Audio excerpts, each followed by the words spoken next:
కాకినాడ జిల్లా తెలుగుదేశం పార్టీ మహానాడు కార్యక్రమానికి ముఖ్య అతిథిగా హాజరైన ఇన్ఛార్జి మంత్రి నారాయణ, జిల్లా మహానాడుకు హాజరైన ఎంపీలు, ఎమ్మెల్యేలు, ఎమ్మెల్సీలు, ఇతర టీడీపీ నేతలు. నారాయణ మంత్రి స్వర్గీయ నందమూరి తారక రామారావు తెలుగువారి ఆత్మగౌరవం కాపాడాలని పార్టీ పెట్టారు. అయితే ప్రతి ఒక్కరికి కూడు గుడ్డ నీడ ఉండాలనే లక్ష్యంతో స్థాపించారు.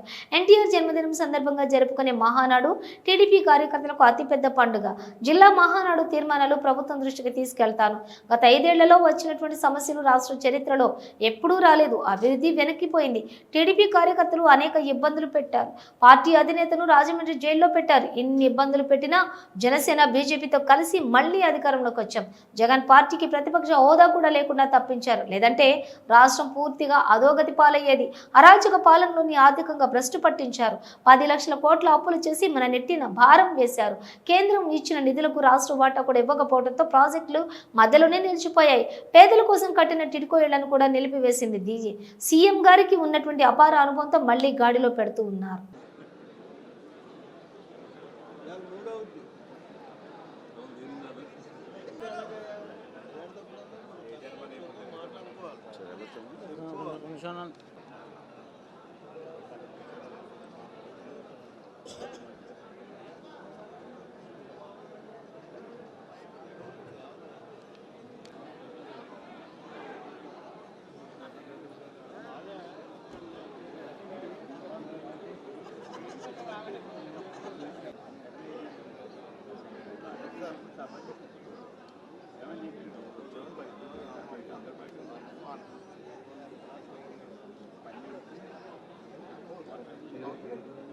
కోరుచున్నాం.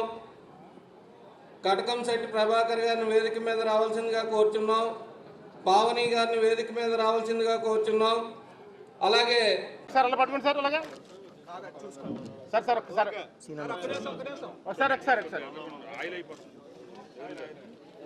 ఒకసారి అలా పట్టుకోండి సార్. ఒకసారి అలా ఉండండి సార్.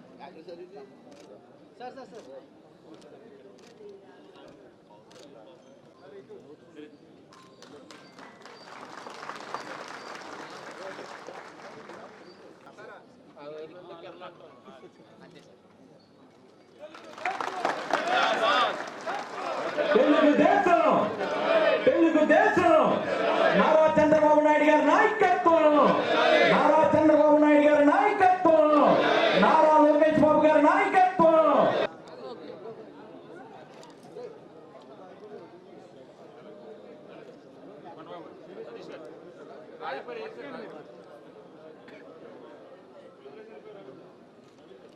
సార్ ఒక్క నిమిషం సార్ అందరు లైన్లో ఉన్నారు sir.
Thank you very much. అలాగే ముందుగా ఈ కార్యక్రమాన్ని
కాకినాడ జిల్లాలో మీరిచ్చేటటువంటి రాజకీయ పదవులు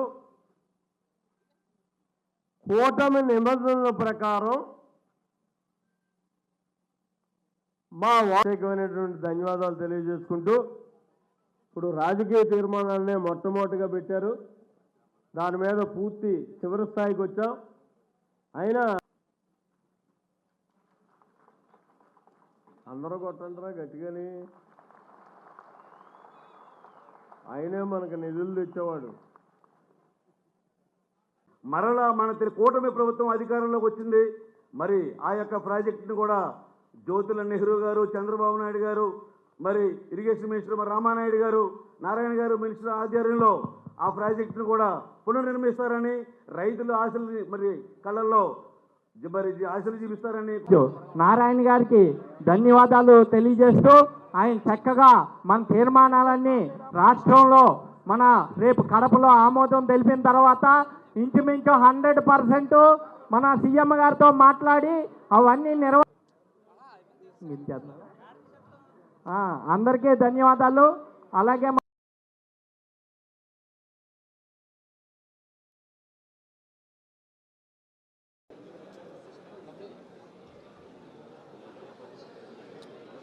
ఈరోజు ఈ యొక్క మహానాడు జిల్లా మహానాడులో మీ అందరితో ఈరోజు ఈ డయాస్ మీద నేను మీతో షేర్ చేసుకోవడం నిజంగా చాలా సంతోషంగా ఉంది.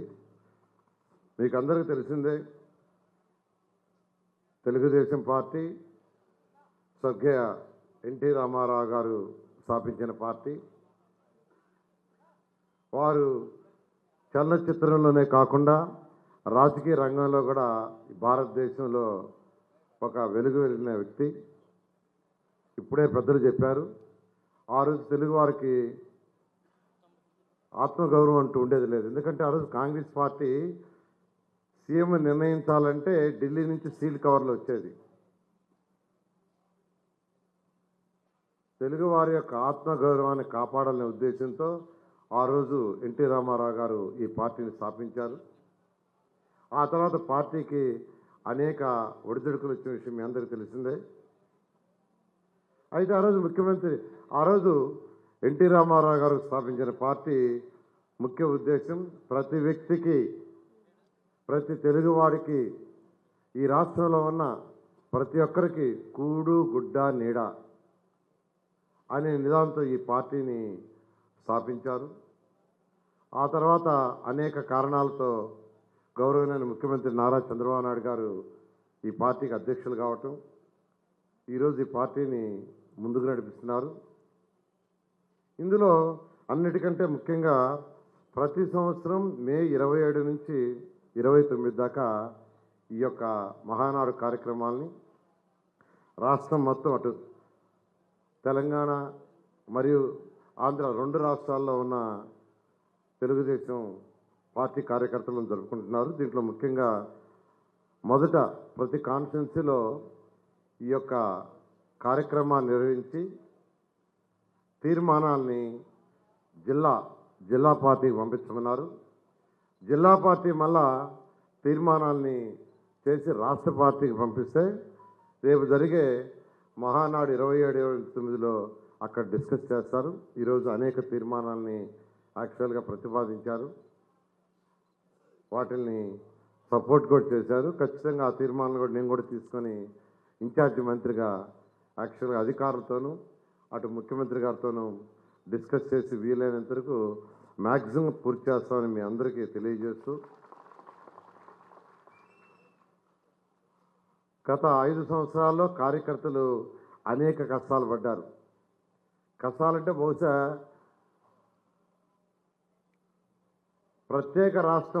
ప్రత్యేక తెలుగు రాష్ట్రం అంటే కంబైన్డ్ రాష్ట్రం వచ్చిన తర్వాత ఎప్పుడు కూడా అటువంటి సమస్య రాలా. గత 5 సంవత్సరాల్లో వచ్చిన సమస్య, అటు ప్రభుత్వం రివర్స్లో పోయింది, ప్రభుత్వం డెవలప్మెంట్ వెనక్కిపోయింది. ఇటు ఆపోజిషన్లో ఉన్న కార్యకర్తలు పార్టీలన్నీ అనేక ఇబ్బందులు అంటే జైళ్ళల్లో పెట్టారు, అరెస్ట్ చేశారు. మన పార్టీ అధినేతని అరెస్ట్ చేసి రాజమండ్రి జైల్లో పెట్టారు. అనేక మంది మీద అనేక నాన్ బెయిలబుల్ కేసు. ఇన్ని చేసిన కార్యకర్తలు ఎంతో ఓర్పుతో పోరాడి ఈరోజు మళ్ళా ఎన్డీఏ ప్రభుత్వం, ఈరోజు అటు జనసేన కావచ్చు, బీజేపీ కావచ్చు, తెలుగుదేశం ముగ్గురు కలిసి జనసేన కూటమి రావటమే కాదు, ఆ పార్టీకి ప్రతిపక్ష హోదా లేదు. వాళ్ళకు వచ్చింది 11 సీట్లే. ఈరోజు జగన్మోహన్ రెడ్డికి ఆ పార్టీకి ప్రతిపక్ష హోదా కూడా లేకుండా ఈరోజు ఈ రాష్ట్రంలో యాక్చువల్గా అతను పక్కకు పంపించారు. పంపించక తప్పదు, పంపించకుండా ఉంటే ఈ రాష్ట్రం పూర్తిగా అధోగతి అయిపోయేది. అదేవిధంగా ఈరోజు తీసుకుంటే గత ప్రభుత్వం చేసిన అరాచక పాలనే కాదు, ఆర్థిక వ్యవస్థని చిన్నాభిన్నం చేసింది. ఒక ఇంట్లో ఒక 20,000 జీతం టిట్కో వస్తుంది, మీకు తెలుసు. ఆ రోజు ముఖ్యమంత్రి గారు నాకు ఒకటే చెప్పారు, నారాయణ, ప్రతి మహిళ తన భర్తతో పిల్లలతో ఆనందంగా ఉండే ఇల్లు కట్టు, ఎంత ఖర్చు అయినా పర్వాలేదు అన్నారు. నేను అనేక విదేశాలు అమరావతి రాజధాని కోసం తిరిగా. Russia, China, Japan, Singapore, Malaysia. ఆ దేశాల్లో ఉండే పేదల కట్టి ఇల్లు చూసా. అవన్నీ వచ్చి ముఖ్యమంత్రి గారికి చెప్పాను. అంతకంటే గొప్పగా ఉండే ఇల్లు కట్టమంటే ఆ టిట్కో ఇల్లు 38,000 కోట్లతో యాక్చువల్గా టెండర్లు పిలిచాం. కానీ గత ప్రభుత్వం వాటన్నిటిని నిర్వహణ చేసింది. ఆర్థిక వ్యవస్థని ఎలా నడపాలి, ఫైనాన్షియల్ ప్లానింగే లేదు. అన్నీ అస్తవ్యస్తంగా చేసి మన నెత్తినేసిపోయింది. ఈరోజు మీరు కట్టే ట్యాక్సుల్లో మెజారిటీ దేనికి పోతుందంటే ఆ 10 లక్షల కోట్లకి ఇన్స్టాల్మెంట్ ఇంట్రెస్ట్లకి. అయినప్పటికీ ముఖ్యమంత్రి గారికి ఉన్న అపార అనుమతి ఈరోజు 1 by 1 ముందుకు తీసుకొని వస్తూ ఉన్నారు.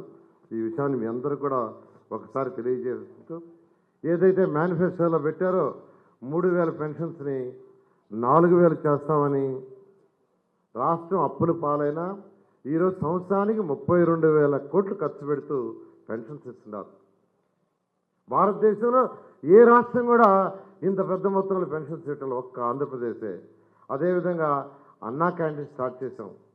చక్కగా 5 రూపాయలకి చక్కటి భోజనం పెడుతున్నాం. అలాంటి అన్నా క్యాంటీన్స్ని గత ప్రభుత్వం మూసేసింది. ఎందుకు మూసేసిందో తెలీదు, తెలుగుదేశం ప్రభుత్వం చేసింది కాబట్టి మూసేసారు. కానీ వాటన్నిటిని కూడా ఓపెన్ చేసాం. అదేవిధంగా 3 గ్యాస్ సిలిండర్లు ఇస్తామని ప్రామిస్ చేసాం. అది కూడా యాక్చువల్గా ఈరోజు ఇస్తున్నారు. త్వరలో అంటే జూన్ మాసంలో తల్లికి వందనం కింద ఎంతమంది పిల్లలు ఉంటే అంతమందికి 15,000 ఇవ్వబోతున్నారు ముఖ్యమంత్రి గారు. అదేవిధంగా అన్నదాత సుఖీభవ కూడా జూన్ లోపల ఇవ్వబోతున్నారు. అదేవిధంగా మహిళలకి ఉచిత బస్సు సౌకర్యం ఆగస్టు నుంచి చేయబోతున్నారు. దాన్ని ఆల్రెడీ మన క్యాబినెట్లో అనౌన్స్ చేశారు. ఈ విధంగా ఈరోజు ఏదైతే మేనిఫెస్టోలో పెట్టారో కొన్ని చేయటం జరిగినవి, మిగతావి కూడా రాబోయే కొన్ని నెలల్లోనే చేయటానికి ముఖ్యమంత్రి గారు ఫైనాన్షియల్ ప్లానింగ్ని అనేక విధాలుగా చేస్తున్నారు. అదేవిధంగా కాకినాడ తీసుకుంటే ఇక్కడ కాకినాడలో పోర్ట్ ఉంది. యువ నాయకుడు లోకేష్ ఒకటే చెప్పారు, ఈ రాష్ట్రంలో 20 లక్షల మందికి ఉద్యోగాలు రావాలి. అందుకే అనేక విదేశాలు తిరుగుతూ ఈరోజు ఎక్కడెక్కడ ఇండస్ట్రీస్ ఉంటే వాళ్ళందరినీ పెద్ద పెద్ద ఇండస్ట్రీస్ని రాష్ట్రానికి తీసుకొస్తున్నారు, వాళ్ళతో డిస్కస్ చేస్తున్నారు, మాట్లాడుతున్నారు. ఇప్పటికే అనేక ఇండస్ట్రీస్ తీసుకొచ్చారు. అయితే ఒకటి, ఏ ఇండస్ట్రీ వచ్చినా వాళ్ళు ఇక్కడ స్టార్ట్ చేసి ఆ ప్రొడక్షన్ స్టార్ట్ చేయాలంటే కనీసం 2 సంవత్సరాల నుంచి 4 సంవత్సరాలు పడుతుంది. ఇండస్ట్రీస్ అంటే మనం ల్యాండ్ ఇవ్వగానే వెంటనే స్టార్ట్ కాదు. వాళ్ళకి టెక్నికల్ నోవా ఫైనలైజ్ చేసుకోవాలి, ఫైనాన్షియల్ లోన్స్ చేసుకోవాలి. అందువల్ల ప్రతి ఒక్కరికి నేను ఒకటే చెప్పేది, అది 2 సంవత్సరాల నుంచి 4 సంవత్సరాలు పడుతుంది. అయితే 20 లక్షల ఉద్యోగాలు ఏదైతే ఇస్తామని ప్రామిస్ చేశామో ఆ విధంగా ఈరోజు అడుగులేస్తూ యువ నాయకుడు లోకేష్ గారు ముందు తీసుకుపోతున్నారు. కాకినాడలో పోర్ట్ ఉంది. ముఖ్యమంత్రి గారు అయితే పోర్ట్ బేస్డ్ ఇండస్ట్రీస్ ఉన్నాయో వాటి కోసం అనేక విధాలుగా ప్రయత్నిస్తున్నారు. ఖచ్చితంగా దాని మీద ఫోకస్ చేస్తామని మీ అందరికీ తెలియజేస్తూ, కాకినాడని 2014-19లో స్మార్ట్ సిటీగా చేశాం. ఆ ఫండ్స్ కూడా యాక్చువల్గా ఇర్రెగ్యులర్గా వాడి గత ప్రభుత్వం ఆపేసింది. దాని మీద కూడా ఫోకస్ చేస్తామని మీ అందరికీ తెలియజేస్తూ, ప్రతి కాన్స్టిట్యున్సీలో ఒక ఎంఎస్ఎంఈ పార్క్ పెట్టాలని ముఖ్యమంత్రి గారు ఆదేశించారు. దానివల్ల అనేక మందికి ఉద్యోగాలు వస్తాయి. అదేవిధంగా ఈ కాకినాడ జిల్లా కల్టివేషన్, ముఖ్యమంత్రి గారు మన క్యాబినెట్లో కూడా అక్కడ ఉన్న కల్టివేషన్కి బేస్ చేసి ఉద్యోగాలు ఇండస్ట్రీస్ పెట్టాలి, దానికి ఇన్వైట్ చేయాలని ఈరోజు ఈ యొక్క మహానాడు జిల్లా మహానాడులో మీ అందరితో ఈరోజు ఈ డయాస్ మీద నేను మీతో షేర్ చేసుకోవడం నిజంగా చాలా సంతోషంగా ఉంది. మీకు అందరికీ తెలిసిందే, తెలుగుదేశం పార్టీ స్వర్గీయ ఎన్టీ రామారావు గారు స్థాపించిన పార్టీ. వారు చలనచిత్రంలోనే కాకుండా రాజకీయ రంగంలో కూడా భారతదేశంలో ఒక వెలుగు వెలిగిన వ్యక్తి. ఇప్పుడే పెద్దలు చెప్పారు, ఆ రోజు తెలుగు వారికి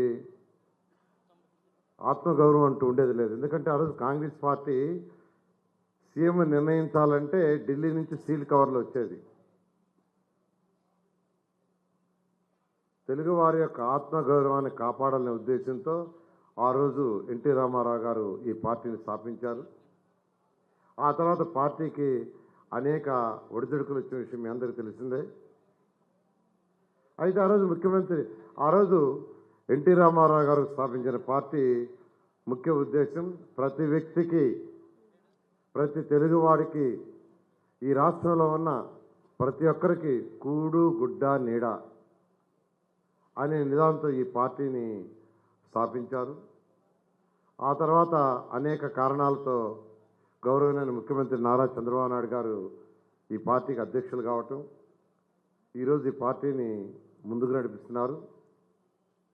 ఇందులో అన్నిటికంటే ముఖ్యంగా ప్రతి సంవత్సరం మే 27 నుంచి 29 దాకా ఈ యొక్క మహానాడు కార్యక్రమాల్ని రాష్ట్రం మొత్తం, అటు తెలంగాణ మరియు ఆంధ్ర 2 రాష్ట్రాల్లో ఉన్న తెలుగుదేశం పార్టీ కార్యకర్తలను జరుపుకుంటున్నారు. దీంట్లో ముఖ్యంగా మొదట ప్రతి కాన్స్టిట్యున్సీలో ఈ యొక్క కార్యక్రమాన్ని నిర్వహించి తీర్మానాల్ని జిల్లా పార్టీకి పంపించమన్నారు.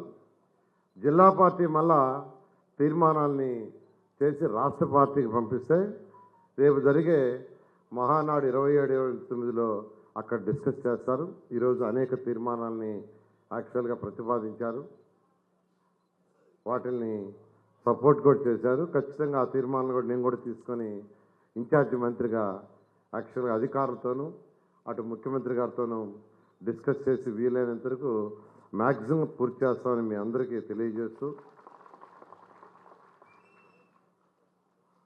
గత 5 సంవత్సరాల్లో కార్యకర్తలు అనేక కష్టాలు పడ్డారు. కష్టాలంటే బహుశా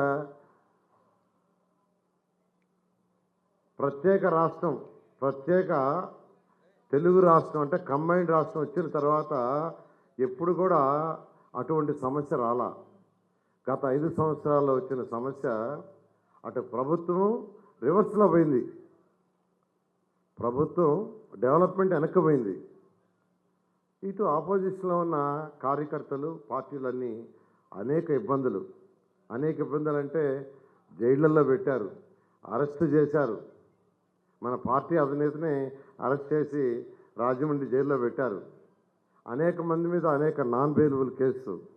ఇన్ని చేసిన కార్యకర్తలు ఎంతో ఓర్పుతో పోరాడి ఈరోజు మళ్ళా ఎన్డీఏ ప్రభుత్వం, ఈరోజు అటు జనసేన కావచ్చు, బీజేపీ కావచ్చు, తెలుగుదేశం ముగ్గురు కలిసి జనసేన కూటమి రావటమే కాదు, ఆ పార్టీకి ప్రతిపక్ష హోదా లేదు. వాళ్ళకి వచ్చింది 11 సీట్లే. ఈరోజు జగన్మోహన్ రెడ్డికి ఆ పార్టీకి ప్రతిపక్ష హోదా కూడా లేకుండా ఈరోజు ఈ రాష్ట్రంలో యాక్చువల్గా అతను పక్కకు పంపించారు. పంపించక తప్పదు, పంపించకుండా ఉంటే ఈ రాష్ట్రం పూర్తిగా అధోగతి అయిపోయేది. అదేవిధంగా ఈరోజు తీసుకుంటే గత ప్రభుత్వం చేసిన అరాచక పాలనే కాదు, ఆర్థిక వ్యవస్థని చిన్నాభిన్నం చేసింది.